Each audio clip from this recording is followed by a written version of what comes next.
امت مسلمہ امت محمد صلی اللہ علیہ وسلم کی عمر کا 1000 سال گزر گیا. الف اول ختم ہوا، الف ثانی کا آغاز ہوا. اس وقت یہ فتنہ بڑے شد و مد سے ہندوستان میں اٹھا. اکبر اعظم، مغل اعظم، اب تو اس کی جو پکچر ہے وہ بھی پاکستان میں آ گئی ہے، درآمد کر لی گئی ہے. مغل اعظم، اکبر اعظم، اس نے جو دین الہی شروع کیا تھا اسے دین اکبری بھی کہہ دیا جاتا ہے، اکبر سے نسبت کی طرف کی وجہ سے. دین الہی اس کا مطلب کیا تھا؟ اللہ کو مانو، باقی رسولوں کے ماننے سے تفرقہ ہوتا. رسولوں کی شریعتیں جدا ہیں. خود قرآن کہتا ہے سورہ مائدہ میں وَلِكُلٍّ جَعَلْنَا مِنْهُمْ شِرْعَةً وَمِنْهَاجًا، ہم نے ہر ایک کے لیے ایک شریعت مقرر کی ہے، ایک منہاج مقرر کیا، ایک طرز عمل اور ایک جو منہج ہے وہ معین کیا. تو جو فرق لوگوں میں آتا ہے وہ رسالت کی وجہ سے آتا. اللہ تو سب کا ایک ہے. وہ تو یہ ہے کہ لوگ مختلف ناموں سے اللہ کو پکارتے ہیں، پرمیشور کہہ لیں، مہادیو کہہ لیں، اور جو بھی آپ چاہیں پرماتما کہہ لیں، اللہ کہہ لیں. یہ سب سے کیا فرق واقع ہوتا ہے؟ وہ ایک ہی ہے، ایک ہی حقیقت ہے. بس اس کو مانو، اس کو پوجو، اس سے محبت کرو، اس سے لو لگاؤ، اس کا قرب حاصل کرو. باقی ان چیزوں کو چھوڑو، ان کی کوئی حیثیت نہیں. اس فتنے کے پیچھے اس کی سیاسی حکمت عملی بھی تھی.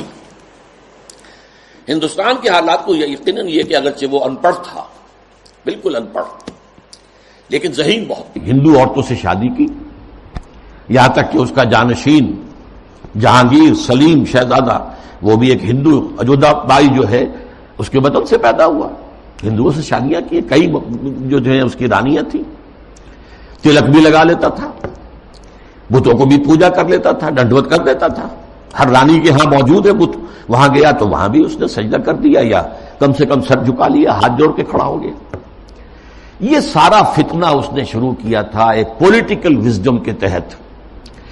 لیکن اس کی ایک تائید ہو رہی تھی، اور وہ تصوف کے جس میں ہمہ اوست اور وحدت الوجود گڑبڑ ہو گئے تھے. Pantheism and unity of existence, یہ دو چیزیں علیحدہ ہیں، فرق باریک سا ہے. عوام اس فرق کو سمجھنے سے قاصر ہے. یہاں کے تصوف میں یہ دونوں چیزیں گڑبڑ ہو گئی. ہمارے یہاں بھی صوفی شاعر نے کہا ہے نا، مسجد مندر ہکڑو نور. یہ سرائے کی علاقے کے بہت بڑے صوفی، مسجد میں اور مندر میں ایک ہی نور ہے. نور تو ایک ہی ہے. رام کہہ لو، رحمان کہہ لو، کیا فرق پڑتا؟ آپ کے یہاں لاہور میں مزار ہے کس کا؟ مادھو لال حسین. اب یہ مادھو لال ہندو نام، حسین کا اس کے اندر لاحقہ لگا دیا.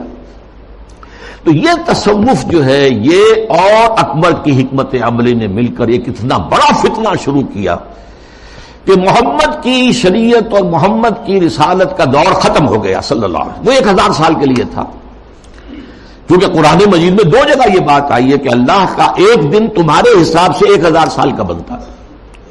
وہ ایک دن اللہ کا ختم ہو گیا، اور یہ جو شریعت محمدی اور نبوت محمدی کا دور تھا وہ ختم ہوا. اب یہ ایک نیا دور ہے، اس میں جو ہے وہ دین الہی چلے گا. اس فتنے کا توڑ کیا حضرت مجدد الف ثانی. میں نے کہا تھا نا یہ الف ثانی کے آغاز میں فتنہ اٹھا.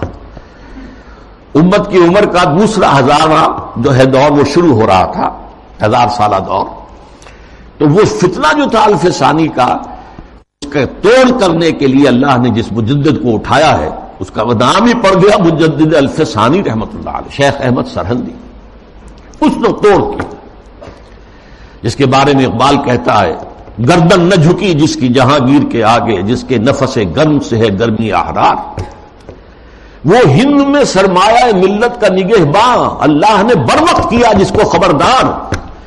ملت تو ختم ہو رہی تھی، اس لیے کہ ملت کی جو بنیاد جو ہے وہ حضور صلی اللہ علیہ وسلم کے اتباع اور اطاعت پر ہے.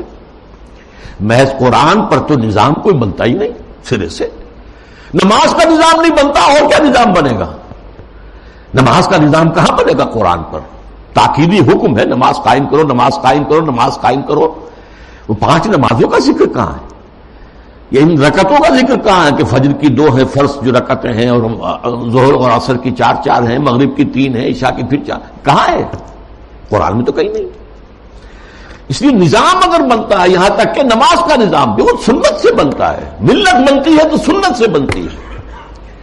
بمصطفیٰ پر ساخی شرا کے دی ہماوست، اگر مؤون رسیدی تمام بولا بیست، اپنے آپ کو مصطفیٰ صلی اللہ علیہ وسلم کے قدموں تک پہنچا دو کہ دین تو نام ہی ان کا ہے۔ بہت صحیح بات ہے۔